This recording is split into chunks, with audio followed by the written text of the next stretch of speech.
இந்த ஆடி மாச காத்துக்கு யாரு சித்தாள் வேலைய சொல்லிக் குடுத்ததோ தெரியல. வீடு ஃபுல்லா பார்த்தீங்கன்னா, அவ்ளோ ஜலிச்ச மணல கொண்டாந்து போட்டு வச்சிருக்கோம். காசு குடுத்து செஞ்சா கூட இந்த அளவுக்கு நைஸ் மணல ஜலிச்சு குடுப்பாங்களா என்னன்னு தெரியாது. இன்னும் ஒரு 3 மாசம் சேர்த்தி வச்சோம்னா, நம்ம ஒரு கட்டடத்தையே போட்டுறலாம் போல. அந்த அளவுக்கு வந்து வீடு ஃபுல்லா மண்ணா இருந்தது. மெயின் டோர தாண்டி, பூஜை ரூம் டோர தாண்டி எப்படிதான் இவ்ளோ டஸ்ட்ட வந்து வீட்டுக்குள்ள கொண்டுட்டு வருதோ தெரியல. அதுக்கு தான் பெரியவங்கலாம் சும்மாவா சொன்னாங்க, இயற்கை வந்து எந்த அளவுக்கு அழகா இருக்கோ, அந்த அளவுக்கு வந்து ஆபத்தும் வந்து நிறைஞ்சதுன்னு.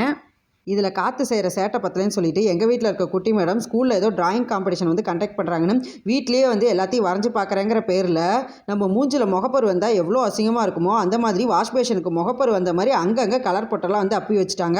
அதனால் அதையும் சேர்த்து நல்லா க்ளீன் பண்ணி விட்டுட்டேன். அப்படியே ஒன்று தொட்டு ஒன்று வர வேலையெல்லாம் படிப்படியாக வந்து முடிச்சுட்டு இன்னைக்கு வியாழக்கிழமையாச்சு, நம்ம இஷ்ட தெய்வத்தை போய் பார்த்து ரொம்ப நாள் ஆகுதுன்னு சொல்லிட்டு அப்படியே கோயிலுக்கு கிளம்பி போயாச்சு.